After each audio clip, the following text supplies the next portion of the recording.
America loves an underdog, especially when it's a bracket buster who rolls deep in March Madness. Hi, I'm Jonathan Yates with the Culture of Sports, and we're very fortunate today to have three athletic directors with three elite athletic teams now who started off as underdogs. We have Brad Edwards from George Mason University, Tim Hall from the University of Maryland, Baltimore County, and Ed McLaughlin from Virginia Commonwealth University. Gentlemen, thank you for taking the time to join us. Great to be here. Thank you. Mr. Edwards, since you're the host, why don't we start off first? You played professional football, big-time college football too, at University of South Carolina. What's it like for you being in a program that does not have football? Does football set the tone, as other athletic directors have said? In some places it clearly does, as we know from around the country. But for us here, I've always been a big college basketball fan. Do I understand football because of playing it for 24 years at a different level? Sure. But in terms of what I really enjoy as a fan growing up in the southeastern part of North Carolina was, watching all that ACC men's basketball and going to those gyms as a kid. And so that left a huge impression on me. Certainly as a fan, I would say I'm probably as big a fan of college basketball as I am of anything. So, for us and what it means for us here at George Mason and how it's helped define certainly our Final Four run and the NCAA tournament runs that happened here certainly helped define this university and did an extraordinary job of helping it grow. Mr. McLaughlin, you're unique in the athletic directors I've interviewed in that you have a media relations background. I do. Have you felt sort of like hampered without a football program down there at VCU based on what you see the media looks for in college sports? No, I think for us it's been still a huge media spotlight. We've been on national TV with our basketball program 25 times a year. I had an athletic director tell me when I first got the VCU job that you need to have football to be relevant. And I don't know how more relevant you can be than being on TV as much as we are every day. And the games that are on national TV, we're fortunate enough to be on regional television, and it's helped in the university in so many ways that we haven't really seen any kind of type of dip in our exposure. If you go anywhere around the country, people know the VCU Rams. So in terms of speaking exposure, I don't think there was any school that received more exposure than you did before Loyola Chicago made its run. What was it like for UMBC in terms of bringing in the bacon with the media exposure after the big victory? Oh, I think it sets a tone for what we want to do from an institutional perspective going forward. And our build when I got there in 2013 was very deliberate, and we were very well known as an academic institution, especially in the STEM fields. And so when I had conversations during the interview process with Dr. Rabowski, it was really that the unique value proposition was, if we can do what the institutions of my colleagues sitting here with me have done, it will create a lens to open up for society at large to see all of the good work that gets done athletically, academically, socially, to a level that hadn't been done before. And so, when people ask me, are you surprised at what Ryan was able to accomplish? I'm not. I knew he was the right person. I am surprised that he did it as quickly as he did. But, popular culture has an insatiable appetite for sports and for college sports. And so, again, we've seen the benefit of the exposure that even academic programs are getting because of the success of men's basketball. Could I piggyback on that just because we have a little bit of a metric just makes his point. You're gracious enough to host Exactly. And last season, just in men's basketball at George Mason, we had 4 shots, buzzer beater shots, just 4 individual plays. If you take the TV, the television, internet, social media exposure from that, we had over 65 million impressions from just 4 shots. And so just outside of, that's the power of college basketball, one, it's also the power of sport. And that's one of the reasons why we do this. And to have that, there's very little outside of athletics and higher ed that can do that. Well, let me piggyback on that question with that then. What did you do quickly to capitalize on all that immediate social media exposure you got from those shots? We didn't really have to do a whole, it just is the interest that was simply out there among radio, TV, internet, and social media. It already began to take off. Certainly we did things like putting it on our own website, putting it on our own Twitter feeds and Facebook pages and those kinds of outlets. But the rest of it it's ESPN, it's NCAA.com, it's the Scott Van Pelt Twitter feed. It's all of those things, and when you quantify all that stuff together, it's just enormous.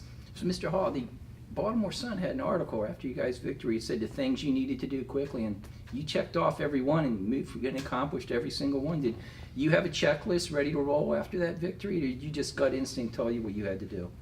It was a little bit of both. It was some intuition, some gut instinct, and then I think building really strong relationships with campus partners. And I think one of the values that institutions similar to ours is that as our athletics program is growing with our institution, I think we're all younger institutions of higher learning, relatively speaking, and so our success in part was our ability to build strong relationships with entities throughout campus. So whether it's admissions or institutional advancement, the marketing and communications arm, and so we were able to mobilize really quickly to say, how are we going to use this success to enhance our brand from a marketing perspective? How is the admissions area and enrollment management going to use it in terms of communicating with students who have agreed to come to UMBC, but also those that are interested in possibly enrolling? So, after we beat Vermont, we knew that there was going to be some work that we were going to have to do just because we were in the big dance.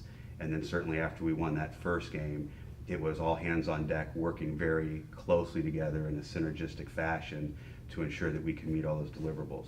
Now, in an interview with the athletic director of Florida Gulf Coast this year, he said that their big recruiting draw was that they did not have Sister Jean, but they had the beach.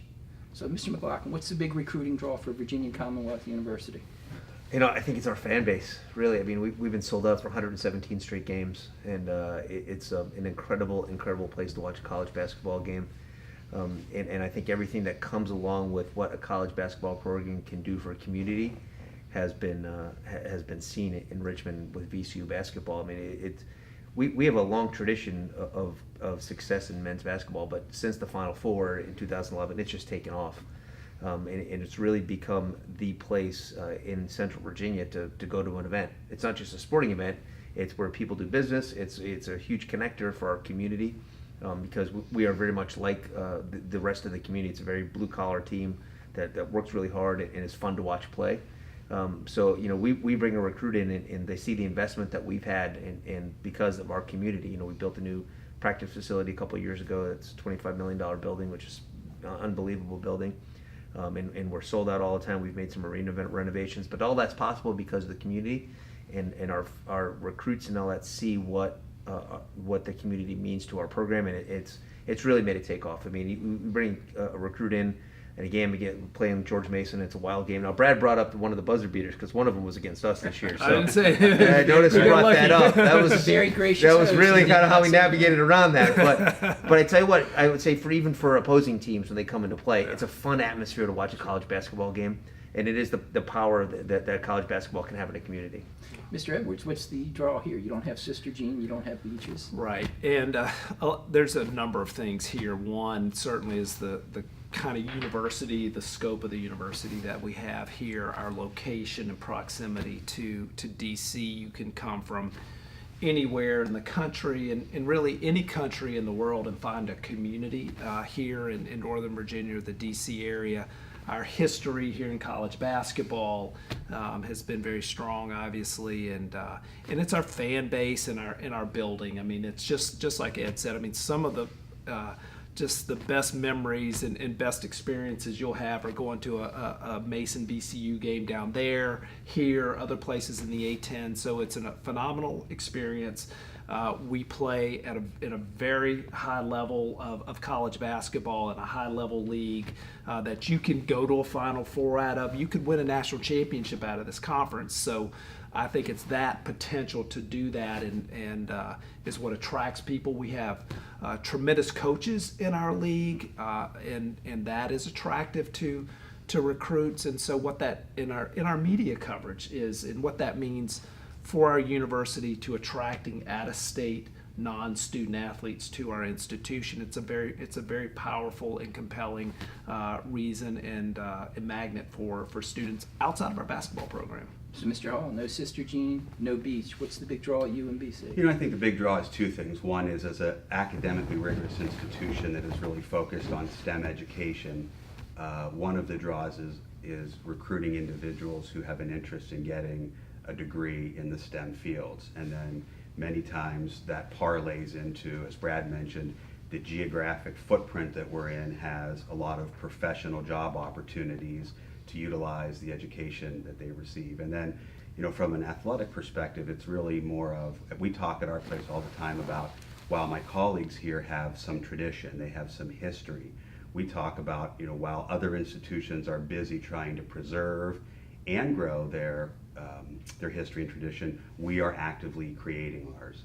And so, you know, for our coaching staff to be able to recruit young men, speaking specifically of basketball, to say, hey, you're going to be one of the individual founding fathers of the success of this program, to build the tradition that hopefully will live on in perpetuity forever. And that's a big draw.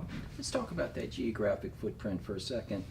The Baltimore to Richmond corridor is very, very strong in high school athletic talent. Teams like Gonzaga, DeMatha, players on your rosters, runs down in Richmond, Lake Braddock, and others. What do you guys do to go after those specific players? Everybody in the country is going after them, but they're in your backyard, and there's always sort of, you know, desire to get away from school. Growing up on the East Coast, everybody wants to go to California, play basketball at Chapel Hill. What do you do to keep them at UMBC? You know, I think first of all, it's having coaching staff that has relationships with the high school coaches, the AAU coaches, and relationships that are genuine. And you know, you're not just going into a gym when you want something or when you're interested in somebody. You're building strong two-way positive relationships with the coaches.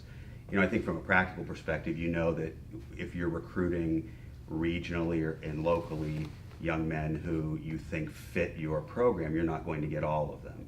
And so what we talk about at our institution a lot is, and we use the phrase, you have to do it 5 more times, you have to say it 5 more times than you actually do it, meaning we know we're not going to get the 5 best mid-major kids to come to UMBC, but we have to be out in their gyms talking to their coaches and having that presence with the UMBC brand on the shirt, because that's what's going to help us get better kids into the future.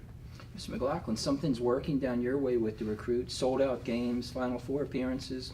How do you appeal to the ones in the Baltimore-Richmond area now? Well, you know, we've had a pretty good tradition of sort of the Pennsylvania and even Baltimore down to North Carolina. That's really been our wheelhouse for a lot of years. And I think, you know, Brad mentioned the Atlantic 10. That's been a huge plus for us. I mean, we play in a really, really good basketball league, in a bunch of really good coaches, a bunch of talented players, and you can advance to the NCAA tournament. You know, I think for us, the biggest part has been since we made the Final Four, is we went to 6 straight NCAA tournaments after that, yes. And that to us was the biggest part. You know, we validated what we're able to do. We sort of went from a Cinderella type to a nationally elite program, and that has really helped us in terms of recruiting. I mean, we've just seen that was coupled with going to the Atlantic 10, which was a huge coup for us to be able to go to the Atlantic 10, and thankfully our friends at Mason joined us as well, which was great.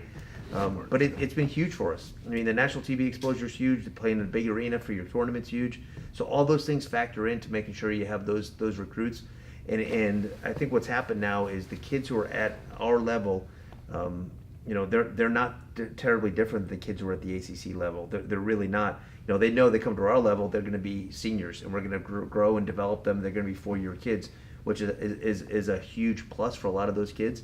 But you know, we are all investing in the sport of men's basketball specifically a lot more than what was happening 25 years ago.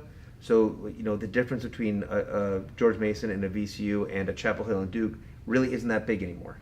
You know, so we can get those kids. You know, we're running into those recruiting battles now, which probably wouldn't happen 20 years ago. But they see how much we're investing, and they see our programs as a legitimate national programs now. So, Mr. Edwards, what do you do to show that it is a national program here, right in the middle of the Baltimore to Richmond corridor? Yeah, and as you mentioned, the Baltimore-Washington Catholic League is as good, if not the best, you know, basketball league, high school basketball league in the country. And you're right, when you walk into those gyms, everyone's there. It's the top recruits, many of them in the country are in that league, and so it's going to be competitive. Marketing is still about relationships, and it's about frequency and reach. So you have to do all those things that Tim certainly talked about. And to Ed's point, we now bring, not only do we bring history, but we bring a great conference and tremendous exposure nationally, and out of the top 5 or 6 leagues in the country, we have as good a distribution of our product from a television perspective as anyone does. So we're bringing all of those things. We've chipped away at the difference. I think our league is really a teaching and development league, as opposed to a player procurement league. As you will really see, because of the coaching that exists here and the kind of infrastructure, you will see athletes come in and get better while they're here. I mean, that is very evident in our league. I mean, players develop and they get better, and it's quantifiable. And if I'm an athlete out there, that was and was at pro and college level, that was important to me, that I went somewhere where I knew I could get better. Because I wasn't going to be the greatest athlete in the world. I had to improve my game, and that's what we bring. We bring coaches who know how to teach and who know how to develop. We bring the infrastructure around them, and then we try to communicate that through a relationship. And I think we're doing a good job at that. And how do you do that sort of the flip side, where I was at a night commission event, and Dr. Emmerich, the head of the NCAA, said they did a study that showed that 76% of D1 college basketball players thought they were going to make it to the show, 50% of D2, and my personal favorite, 24% of D3, even though there's not a single D3 player in the NBA. So how do you sort of balance that out with them and say, hey, you're going to get a great education here, you're going to develop as a player, but in terms of making it to the NBA, probably not so much. How do you work that with a them? couple of things there. One is communicating to them. Certainly, in one of our great assets here at George Mason is certainly we have a very broad, large 37,000 student institution that's a very high level academic institution, but we're also in one of the best job markets. Our recruits, or our students and graduates, have the highest starting salaries of almost anywhere in the Commonwealth, because we're in a great job market. So they see that, and they know that we have that ability to help them. And it really, both of our programs, because I know Ed's program, better than I know Tim's, but they're certainly on that trajectory that just about 100% of our kids can play somewhere in this world professionally. So that's the other reality that we have. I mean, I look around our corner, I'm going, he's going to play somewhere. It may not be in the NBA, but it's going to be somewhere professionally where they can have a shot at having a professional career, or at least getting the opportunity. Mr. Hall, you just had one of your players sign with the NBA, so how do you kind of get the other ones to dial back their expectations now that you do have one who's heading to the show? We talk all the time, whether it's with our student athletes or our staff, about the difference between possible and probable. And to say to our young people, look, at whether it's basketball, that's what we're talking about here specifically, or any of our other sports where there's professional opportunities, there are possibilities that you'll be able to play at the next level. What is the real probability? There are so many things that have to happen right. And so if you focus on academics, focus on building relationships, focus on internships and externships, and having all of that stuff taken care of, so that while you really are working to try to play at the next level, if in fact you fall short for whatever reason, that backup plan or the next part of your life, you've already done the things necessary to step into the job market. But from a coaching staff perspective and administrative, if you're doing all those other things to prepare to be one of the future leaders of our society, we say, yeah, go for it. See if you can make probable a reality versus possible. And then if you don't, you're ready to go into the working world. So, Mr. McLaughlin, I've been in one of those sold-out games at VCU, and I left a Ram fan even though I came in with somebody from UNCW. So how do you convince those players coming from that atmosphere that, hey, you're probably not going to take it to the next level professionally in the NBA? Yeah, I mean, I think, it's a really hard dynamic, right? You mentioned the Knight Commission report, and I am absolutely shocked at 76% of Division I players. Because I would say it's 100%. I mean, we did a poll of our kids a couple years ago. Our walk-on thought he was going to play in the NBA. Right. It's a true story. So I'm surprised it's not more than that, quite honestly. We really kind of preach to our recruits and our kids and everyone that we have, whether or not you play professionally is on you. It's really, you are the only one who can control that. We will give you all the resources, we'll give you all the tools. If you believe in the process of what we do to just get you better as a human being, and if you do everything at a high level, athletically, academically, socially, behaviorally, in the classroom, in the weight room, if you do everything at a high level, then the winning takes care of itself, and what's supposed to happen will happen, right? So we've had kids, we have guys right now who are playing in the NBA, we have guys who are playing overseas and making a ton of money overseas, and I think that doesn't get seen enough. I mean, there are guys who can go over and have long careers professionally, making really good money, but we say that's all on you. It's how much you listen, it's how much work you put into it. We take guys who are not highly recruited, and two of our guys who are playing in the NBA right now didn't have many scholarship offers, Division I scholarship offers, other than us, and now they're making a ton of money in the NBA. But they were the best listeners we had too. They followed what the coaches told them to do, and they worked the hardest. So your path to going professionally is really kind of dependent on you, which is no different than if you want to be a doctor, if you want to be a teacher, if you want to be an attorney. Like, those who work the hardest at it in whatever field you are going to be best at it, typically. And that's how we sort of, every recruit that comes into my office that I sit and talk with, I say, I only make you this one promise. We'll take your child and make an adult. That's the only promise we'll make to anyone, that you'll be the best version of yourself when you get done here. Whether that is as a professional basketball player in the NBA, as a doctor, as someone who's playing overseas, the best version of you will be ready for that.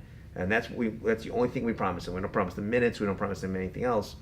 And those who come in and believe in it have done really, really well. And we're in the education business. Sure. I mean, I think all of us could sit here and talk about it, and it really is a given. I mean, that is the core. That's what we call them, student athletes. I mean, we're in the core. At the core of what we do is education, and it's helping them understand post whatever you end up doing professionally. And we don't want to kill those dreams. I don't want to kill them for someone. We want to help educate young people on the probabilities, and then give them all the tools necessary to help them be as successful as they possibly can. So speaking of the NBA, in about 2 months, one of the GOATs, LeBron James, is coming out with a movie about college basketball. I haven't seen anything, but I've seen what it is, and it's going to be talking how the players are treated so poorly and probably should be paid. So let's start off with the most obvious question. You talk about the education, you talk about meeting with the parents, you talk about their expectations. Have you ever known a college athlete to turn down a scholarship to instead graduate nearly $40,000 in debt like the average student does? No, and just Mr. Glock, have you ever seen such a thing happen? Never. They're treated so poorly? No one will ever say, I'd rather pay on my own. No one ever says that. So there are millions of families right now around the world spending billions of dollars hoping that their children can get a scholarship to play sports at an American college. And instead, some people think they should deserve a salary, that they should be paid because they see the big numbers kicked off by a program like Texas A&M or Texas. Mr. Hall, what would happen at UMBC if you had to pay the student athletes? We would go out of business at the Division I level, quite frankly. I mean, that is at a level of finances that we wouldn't be able to afford independently. And I think you would see a lot of institutions that would follow suit. I think we're in an interesting time in intercollegiate athletics without any doubt. I think all of us, regardless of whether it's the three of us, our colleagues at our level, or Power 5 institutions, we all want to serve our student athletes. Student athletes are the center of our bullseye at every level. I really believe that. And I think that student athletes get a tremendous value from a scholarship perspective, and I think paying them really it would be going down the wrong road from my perspective, and I think it would very negatively affect Division I athletics as we know it. Mr. McLaughlin, what would happen to VCU if you had to pay the players a salary other than just the tuition, room and board, cost of attendance, everything else they receive now? Well, we'd be out of business. I mean, there's no question about it. I mean, we would not be able to fund it. It really kind of, it is interesting, and this is not to pick on LeBron James or anyone else, but for someone to make a movie about college basketball who never played college basketball is a strange thing for me to kind of understand it and to process. But there's no one. You can ask any single one of our players right now. There's none of our players. Not one of them would say they're having a bad experience. They're being treated poorly. The common one is, well, the kids can't eat. Our guys can't physically eat what we give them. Yeah. We feed them so much. We do training table for them. We feed them an enormous amount of food. They can't eat as much. We fly private everywhere. Our team flies private to every single trip we go on. They stay in terrific hotels. They do everything really well. They have free tutoring, free healthcare. I mean, they have everything. So we're spending a lot of money. We spend almost $400,000 per student athlete on men's basketball. I'm not surprised.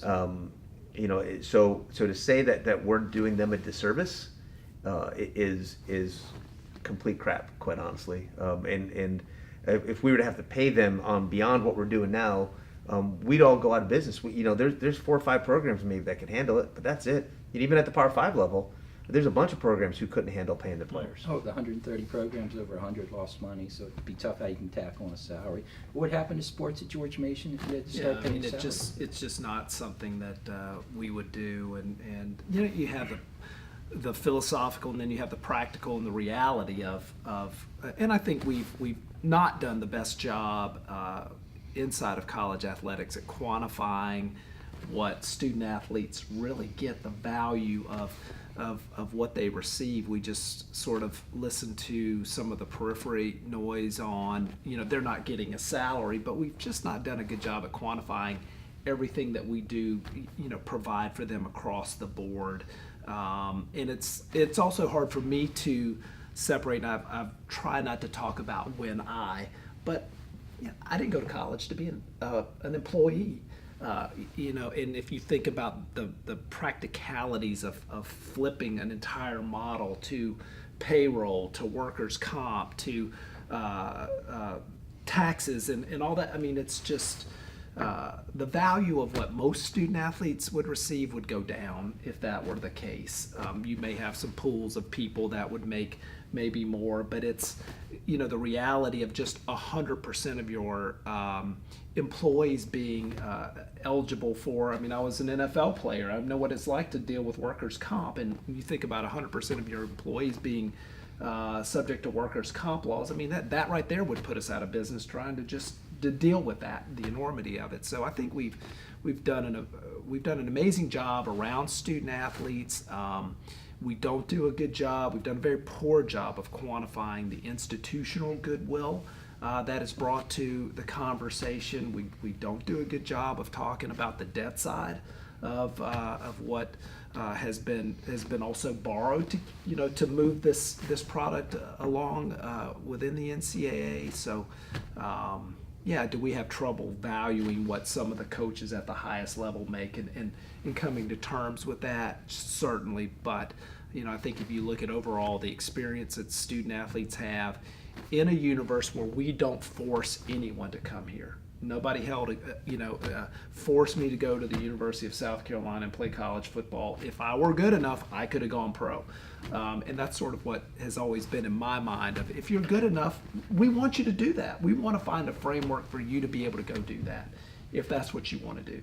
Well, the care part is what we don't value as well. Right. I've always kept a really close relationship with our former players, our alums who have gone and played pro, and you talk to them to a person, they'd say, oh, it's a business. They don't care about us like you all care about us. I mean, Since you brought that up, Mr. McLaughlin, let me sort of bring something to you. I taught at the University of Iowa the politics of sports. We had a couple of athletes in my class. Their only complaint about Gary Barr's program, tremendous AD, is that the guacamole was not chunky enough. So, what do you hear from your athletes there? Yeah, our guacamole isn't chunky enough either. I mean, so you use the same service. Yeah, I know. Make sure I don't go to that We got to get better guacamole, I guess. No, I mean, hey, listen. No dollar Taco Tuesday down your way. It's we're very lucky. We've had a bunch of our alums, not only in basketball but across our sports, who have come from other places, other countries, who have made Richmond their home because it's been such a great experience for them that they feel the best about themselves when they're in Richmond, and they feel the best connection that they have in their lives. And obviously, we all work in college athletics, and you have kids who come from some challenging backgrounds, and we provided those things. So our kids, they really don't complain, and if they do complain about things, it's they want to make sure they have 24-hour access to these things. We work with our student athlete advisory committee. We make those things happen. We don't have everything perfect by any stretch of the imagination, and for a lot of our sports, we're continuing to ramp up what we do. But by and large, I think the guacamole thing is probably going to be our biggest complaint that we have. So I got to find out if you have a good guacamole Oh, guy. yeah, we'll find it. Appreciate And, that. Do a follow-up there. When you talk about the players who are going to play professionally and come to say how much better they were treated at VCU, are they in the NBA or are they minor league baseball, minor league hockey, which I know has huge problems with the way they're not treated nearly as well as they are at a school like Mason, VCU? And I can tell you about the NFL. I mean, I got in the NFL, and I don't want to, Yeah. step in front of them, but I can remember firsthand walking into the first NFL locker, well, both the first two teams, and going, wow, my experience at South Carolina, where I went to school, was so much better than this. Now, it's getting a check, obviously, but from the locker rooms, What now, made it so much better for those of us who the regretfully facilities weren't good were enough to play professionally? were significantly better. The care that you got every day, strength and well, we had a great strength and conditioning staff with the Redskins, but the facility was nothing close to what you had in college. Your training table, where you lived, all of those things, and the people that you just had around you, and it was just about education, and you knew they cared about you, and you were going to have a lifelong relationship with that institution, and that's the way you were treated. And it just, the infrastructure, it's changed a little bit. Well, I'd say it's changed a lot more in the NFL after free agency, but in my mind, it still lacks compared to what the experience is at most major college athletic programs. Do you hear that too from the retrievers who are coming back, Mr. Hall? We have a few that are playing overseas, and yeah, we hear the same thing. It's, we were cared And do you about. sort of think told you? What's that? Do you sort of think told you? Yeah. The ones who come back talk about how, even before there was a true focus on basketball and intercollegiate athletics, that they feel like they were treated better and cared about more at UMBC than where they were playing overseas. So yeah, we hear the same thing. Let me ask you a question as far as what Mr. McLaughlin was saying. To prepare for this interview, I visited each one of your campuses. I mean, the facilities are just incredible. I mean, just the building that's going on. Mr. McLaughlin, how were you able to carve into the Richmond business community to support you? You have the University of Virginia that's not that far away, William and Mary that's not that far away, and University of Richmond, which is right over in West End. So I mean, you've done a remarkable job there. How did you manage to carve your way into the business community? Well, it sure helps when you win. I mean, there's no question about that. You could be the best. Administrator in the world, and not winning, you're not going to get there. But I think it's a combination of it. We showed the investment early on that basketball was going to be a thing for us, and we told our story, and we told it over and over and over again, and really just try to do the best job we could of why we were trying to impact our players' lives, our guys' lives. I always say our fans don't care that we win. They care about how we win. And we do it the right way, and we're developing these guys to move them forward. And that was the biggest selling part of it. Getting folks to make large seven-figure gifts to help us build our practice facility. We raised that money for the practice facility in 18 months. And it was a tremendous lift, but it was one of those things we were able to do it because we told our story over and over, and we gave those folks access to what we do with our program, and they saw our players, and they saw how great young men they have become. So that was the biggest part of it. I mean, we're in a city where there's a lot of Virginia alums, there's a lot of Virginia Tech alums, Richmond alums. there's a lot of alums from that other school, the Spiders, and there's a lot of William and Mary folks. Sure. We're in a terrific academic area, but our winning has really galvanized the city, and it's just there's no better place to be during the winter than VCU on game night, and we just made it a big deal, and people have bought into it as well. And it's really just like these guys have done. It's relationships. We've worked tirelessly over the last 6 years at relationships. Mr. Edwards, you've been successful in development at a number of institutions. So how did you manage to work that mojo here at a place without a football program? Yeah, I think it's number one. We have a great story to tell, just like Ed said. I mean, it's an amazing story.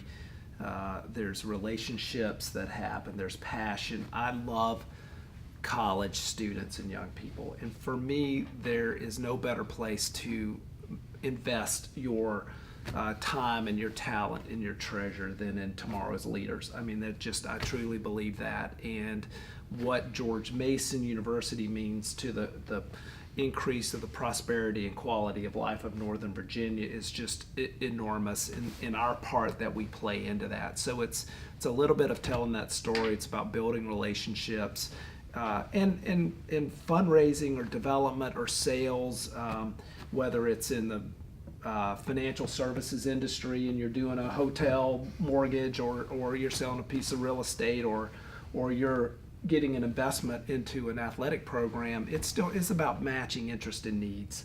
And here, it just, who doesn't want to invest in young people and tomorrow's leaders in a way that's going to spin off and have a dramatic improvement into our local economy. Mr. Hall, I was at UMBC visiting last week preparing for today's interview. It looks like you guys are expecting an invasion. There's so much construction. What's that all about? How did you pull that off for this school? I think it's we're in a unique situation in that we're an institution that's 52 years old, and our leader Freeman Rabowski, our president, has been at the institution in a leadership capacity for 30 years. He was named, I think, back in 2011-2012 by Time Magazine as one of the 100 most influential leaders in society, and so to have that type of leadership and that type of continuity, I mean, the institution has really been built very strategically, very intentionally, as an academic institution that was going to prepare young people primarily in STEM, and then at a very high rate help them get jobs within the corridor that we've been talking about primarily. And so, as Ed mentioned, it's not that they win, it's how and the way that we win. Our people are like that as well, whether it's academics or athletics. It's being very intentional in doing things the right way. And so when you look at an institution that from a STEM perspective competes with Ivy League schools, Carnegie Mellon, Case Western Reserve, MIT, and they have, some of them, a century or century and a half head start on us, I think it speaks to the leadership and the relationship that Dr. Rabowski was able to build with all types of entities, whether it's the defense contractors in the region that hire our graduates for cybersecurity or others, or the businesses in DC or Baltimore that hire our graduates and support our institution. So we started out as an institution that, because we were young, had to have a strong anchor and footprint from an academic perspective, and then athletics started after that. And that was one of the questions that I asked Dr. Rabowski when I interviewed. I said, if I'm not talking to alums or business community people, and they're saying, well, why is there an interest in building athletics now? How would I answer that? And Dr. Rabowski said, that's a great question, and I would have been concerned had you not asked the question. And the reason is because we were building a university. And so you think about that in today's modern world, a president saying they're building a university. And I think, the three of us here have institutions that are on the younger spectrum, and certainly from an athletic perspective and academic too, I would say, we're looking to these two schools to say, how did they do it, and, borrowing some of the good ideas that they've had both academically and athletically as we look to continue to grow and build our program. Now, all of you have spoken about how important the student athletes are to you when you're looking to enhance their experience. What about on the flip side, Mr. Edwards? What do you look for when you're hiring staff and coaches? George Mason has a very unique character where it fits in the Baltimore to Richmond corridor in terms of athletics. There's a lot of competition. Absolutely. Number one is integrity. We want good people here that teach life first. And then running right behind that certainly is a competitive spirit. And we don't apologize for being competitive. And but first and foremost, we want people that are educators, committed to education, that are committed to doing it the right way, and have a love for young people. I think this business is certainly from where we sit, from a college athletic director or a university president, the complexity over the last 20 years, certainly the last 5 to 10 years, has grown exponentially, and that's not going to change. And so if you don't have a love for young people, I think this business, it just might not be cut out for you if you don't really love young people in education. And so we look for those people. I always go out and look for where can I find the next Joe Gibbs person, who has that same sort of commitment to values, our values, supporting our research mission I here. remember when I interviewed Yeah. you said that Coach Gibbs would not let you develop any bad habits. Oh yeah, I remember that specifically. How Oh, did yeah. you bring that about with your staff, both administrative and coaching? It's kind of the same way. You know, it's a little, you know, you have a little more flexibility in an NFL locker room than you have in a large public state institution. You know, the flexibility is a little different, but I think it's the same thing. It's communicating those things on the front end, focusing on what your culture is, and that your culture is based on what your values are. And if you consistently make decisions based on your values, number one, it takes all the uncertainty out, and number two, it's a guide and a directional point for you going forward. And for us, that's what we've always decided is we're going to make our decisions based on what our values are. We're going to develop our culture around our values. We're going to try to hire people that are aligned with that culture. And if you do that and you keep focusing on it, and it's all about a love for the student athlete, you're going to do fine in this business. Mr. McLaughlin, what do you look for when you're hiring at VCU? A lot of the same things Brad talked about. You know, I really look for grinders and people who will be able to come in and, you know, if you've been at large institutions, large Power 5 places, and you've never been a place you had to do it all yourself, you're probably not going to make it at VCU. Because that hard work component needs to be part of it. You know, So do you think being at smaller schools before you got to VCU was an asset for you? 100%. I How mean, so exactly? It really gave me an appreciation, number one, of how important the kids' experience is to the whole process. Number two, it taught me how to be a whole bunch of different jobs. So like when you're an athletic director, you got to be an expert in all these different areas. And thankfully, I've come up doing a whole bunch of different jobs. So it helped me immensely. It also gives you a really good perspective too. You kind of don't get too full of yourself when you've been the guy who's driven the Zamboni or opened the concession stand at 5 o'clock in the morning on a Saturday. Like you kind of don't lose perspective of this. We're pretty lucky to do this. We're very, very lucky to do this. And if you don't feel really lucky to be coaching or working administratively every day, you're not going to work for us. It's not going to work out. You know, our big thing is it's pretty simple. If you are positive, if you work hard and you make it about the kids every day, you'll do fine. If you don't do those three things, you ain't gonna make it, and that's just our reality. So, Mr. Hall, what do you look for when you're hiring at UMBC now? You know, much of what my two colleagues here said, we look for as well. I mean, you know, Brad hit on a couple points. You know, I think the values and the alignment. You know, when you're interviewing, people have to really have an interest in being in an environment like ours, because if you hire them and it's something different than what they really expected or ultimately what they want, then it's never gonna work well. I look for people who, and sometimes this is overused, but that the work, you know, the notion of culture and being a good teammate. And you know, society is not set up for the notion of being a good teammate. It's selfies, it's Snapchat, it's turning the phone to look at me versus the other way, and that's the culture that's out there right now. And so, you know, how do you combat that? It's by looking for people who are okay with a team getting the credit and understanding your role. And you know, I go back to my time working at Youngstown State in the 90s and being with Coach Tressel, and he said, look, if everybody plays their role, and if my linemen grade out at 85% or more in the trenches because they are specifically engaged in what their responsibility and their roles are, we're going to win this game. And so when you hire people, it's understanding that you're going to have a role, and sometimes your role is going to change, just like our role as leaders and fathers and husbands from a personal perspective changes. People, when you're hiring, to know you're going to have a role, but when we ask you to step outside of that role, are you going to be a good teammate and help? And obviously your success in hiring worked out and that you were able to keep your basketball coach this year, even though others went after him. But do you think those same values would work in hiring a football coach? I think so. You know, I've been involved in programs throughout the course of my career at football schools where we were able to retain coaches who were successful because of that same reason. It's an institutional fit. And I think if you've listened to what Ryan Odom has said, you know, post our success and him signing a contract extension is the notion of, you know, why turn away from happiness? And, you know, if you're at a place where you feel you can continue to win, you can continue to educate and develop young people, and there's that good balance between what you're doing professionally and your personal life, why run away from that? And so I've seen that happen not only for basketball coaches like Ryan, because we just experienced it, but football coaches at other places where I've been throughout my career.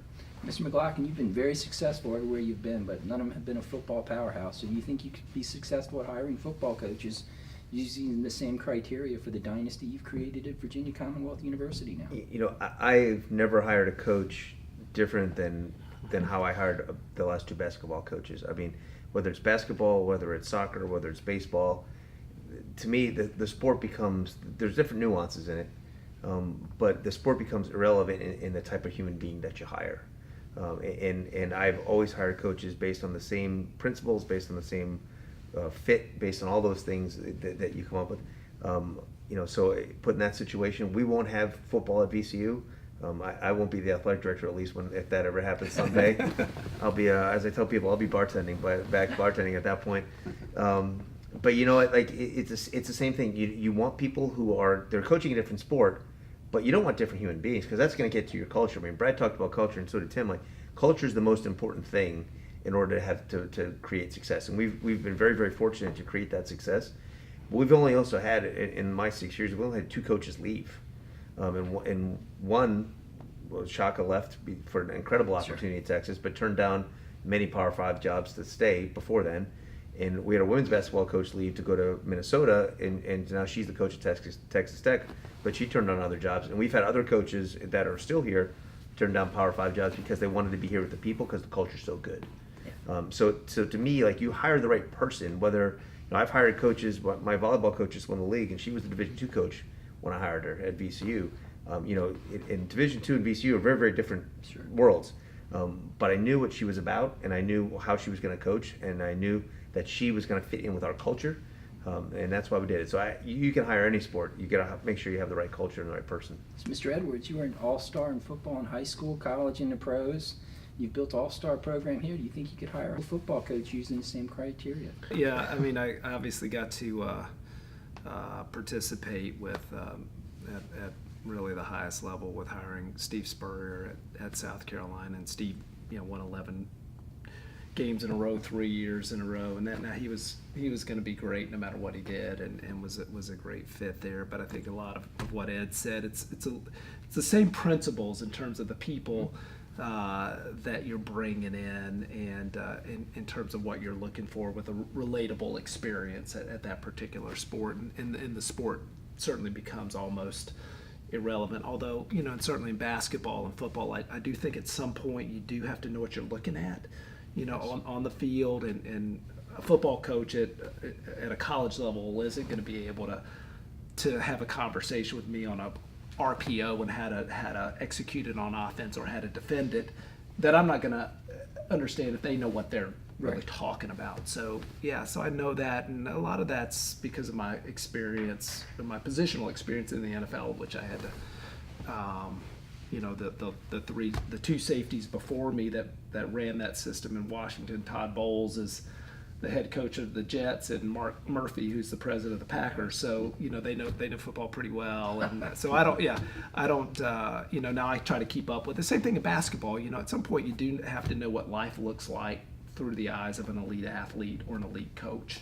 I think will only help you, but beyond that, it is a basic principles of just doing things right and caring about young people and doing them within a framework of education, and a lot of coaches simply teach in the way they were taught. They don't really have a necessary framework of how you might learn versus how Ed might learn or how Tim might learn, and so we're trying to sort of wade through that and see if coaches really have a sense of how to help different people learn at different levels, and so I think that's certainly and football is something certainly for me that I've had great appreciation for. I think higher ed owes it a great debt of gratitude for what it's done for broadening the base of support beyond the alumni bases of institutions, and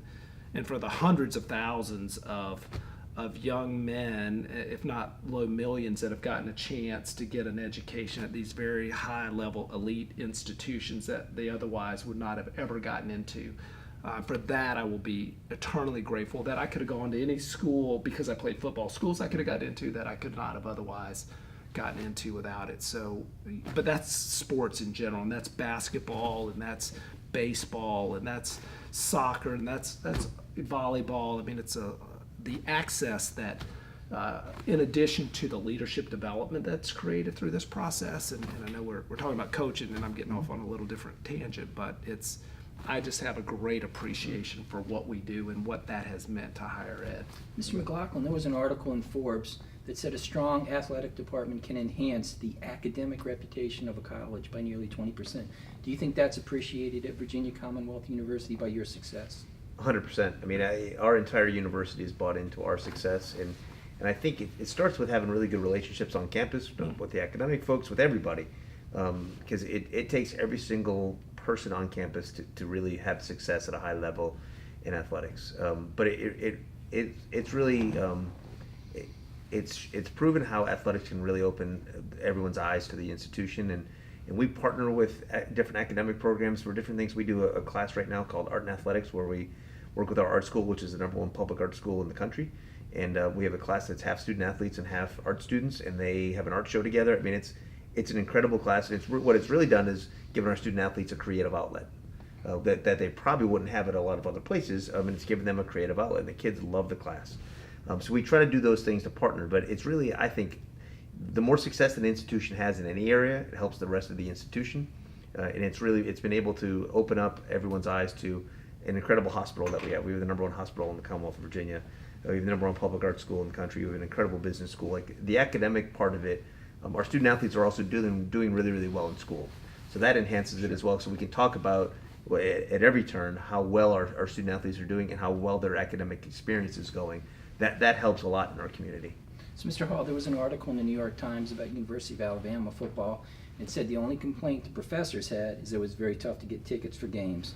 Do you see that same thing starting to happen at UMBC now, a greater appreciation for sports? Absolutely. There's no question there's a greater appreciation, and the campus community is starting to see how the reciprocal nature, athletics benefits the academic enterprise, and the academic enterprise benefits athletics. And so we continue to work to enhance those synergies so that the success that we've had, by beating Virginia and playing Kansas State really close in the next game, has brought out of our constituency base, for example, especially enrollment. We have the requests for information are up significantly.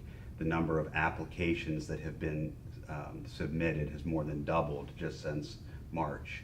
And as they're looking at the data and doing the assessment, the academic quality of the applicant is actually up higher, and we're an academically rigorous institution. What would happen if you had beaten Kansas State? Good Lord. Yeah, who knows? And so, like any of us here, when you catch that wave, you want to try to ride it Sure. as long and as far as you can. But we talk all the time about synergies, and I think, again, I had mentioned it earlier. When you work hand in glove with the other areas of the campus, you can, and so you look at it in terms of we're all in this together versus silos. So their success we benefit in, and our success they benefit in. And if it's mutually synergistic, only good things are going to happen. This has been a great experience, and I'd like to go on longer, but I know how busy you guys are, and we do need to beat rush hour in the D.C. area. So let's bring it to the last question. When I interviewed Heather Light, the athletic director at the University of Pittsburgh, she said her favorite part of the job was she liked to meet the parents to let them know that she'd be taking their child for the next 4 years, very formative 4 years, as after all, college athletes are a teenager away from home for the first time and turning them into adult. Mr. Edwards, what's your favorite part of being athletic director here at George Mason? Yeah, it absolutely is about young people, and number one, there is rarely a day when I lay my head down at night that I don't feel good about what I do for a living, and that all of my efforts have gone toward benefiting young people. So that's one thing. And then it's the interactions that I have with them on a daily basis, where you can ask them, what is your purpose? What do you want to have? What do you want to accomplish during your time on this planet? How do you want to make the world a better place? What do you want people to say about you at the end of your life? And having those kind of conversations for me, that's really why I do this work. How about at Virginia Commonwealth University for you, Mr. McLaughlin? Yeah, I mean, for me, it's not only at VCU, but it's been since day one for me. It's about the kids and seeing them become the best versions of themselves. I mean, I love senior day. Senior day is a really hard, emotional day for us every year. I mean, it's really hard, but I love that, and I love graduation day. But I also love the little moments in between when you're on the plane flying home from somewhere after a big win, and the kids are happy, and you're talking to them there. The little moments that you have with them all the time, as Brad said, just getting to know them well and seeing them on their path. But that to me, I'm the guy who's there at basketball and at soccer games. I'm yelling at the referees. What a poor job they're doing, Brad. Brad's seen that. I've witnessed that firsthand. You are parents. But to me, hey, listen, what it really is I love seeing a group of people work together towards a collective goal and accomplishing something. And because it really teaches these kids that if you do that in real life, what you can accomplish far outweighs what you can accomplish alone. If you work together and to see those kids see the value of working together and all their hard work paying off, that to me is everything. And that's what gasses me up every single day. So, Mr. Hall, beating University of Virginia was a big moment. You got a lot of little moments every day. What's the best part of being the athletic director? I think it's what my two Rejuvenation. colleagues said here. It's ultimately at the end of the day, I'm an educator, and we talk all the time at our place about if you're going to be an employee in the athletic department at UMBC, you're going to see yourself as an educator first, above anything else. And we at our institution have a great formal traditional education in the classroom, and the education we provide complements or supplements that formal education, and it's done on courts and fields. And so if you can see yourself as an educator and look to build through those experiences, and as both of my colleagues mentioned, there's nothing better or more gratifying than after we beat Virginia, embracing one of our young men on the team who was a senior who went through that maturation process of trials and tribulations, and as you're hugging him, he whispers in your ears, "Thank you for believing in me. I love you." Absolutely. At the end of the day, that's what it's all There's about. nothing better. Yeah. Well, gentlemen, thank you very much. You know how Thank you. busy you are. And a special thanks to Mr. Edwards for hosting us here at George Mason University. This is Jonathan Yates. Thank you for joining us at the Culture of Sports.